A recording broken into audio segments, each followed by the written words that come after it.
বউ যদি পটাইতে চান, সুন্দর একটা ট্রিক বলি, এটা আজীবন মনে রাখবেন। বাসায় গিয়ে বউকে ডাকবেন, দেখে বলবেন, শোনো, যখন আপনার কাছে আসবে তখন আপনি বলবেন যে তোমার সঙ্গে একটা বিষয়ের কথা বলতাম, তো ভাবছি তুমি বিশ্বাস করবা কি করবা না তাই বলতে পারছি না। তো মেয়েটা বলবে কি জানেন, আপনার বউ বলবে যে বলো, অবশ্যই বিশ্বাস করো, বিশ্বাস না করার কি আছে। তা আপনি বলবেন যে না থাক, আরেকদিন বলবো।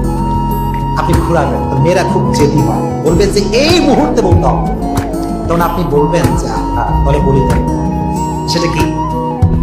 আমি যখন থেকে তোমাকে দেখেছি, মানে যখন থেকে তুমি আমার লাইফে অ্যাজ এ ওয়াইফ এসেছো, তখন থেকে আমার কেন যেন ভিতরে এই কথা দৃঢ় বিশ্বাস হয়ে পাম দিবেন। এটা এটা হাদিস যে স্ত্রীকে প্রশংসা করতে হবে, পাম দিতে হবে। এটা দিলে মায়া মহব্বত আরো বাড়ায় দিবে একজন, তিনি কে? আল্লাহ। মায়া মহব্বত বাড়ায় দিবে, বলবেন যে তোমার মতো সুন্দরী যে এই তন্দাটি আর কেউ হতে পারে, আই ক্যান বিলিভ ইট, আমি বিশ্বাস করতে পারি। তো বউ বলবে কি কয় এসব, আপনি বলবেন যে না এটা সত্যি কথা।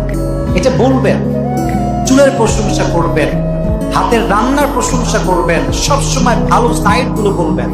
ভালো সাইড বললে আপনার বইয়ের ভেতরে আপনার জন্য হৃদ্যতা, ভালোবাসা, মহাব্বত ঢুকাই দিবে।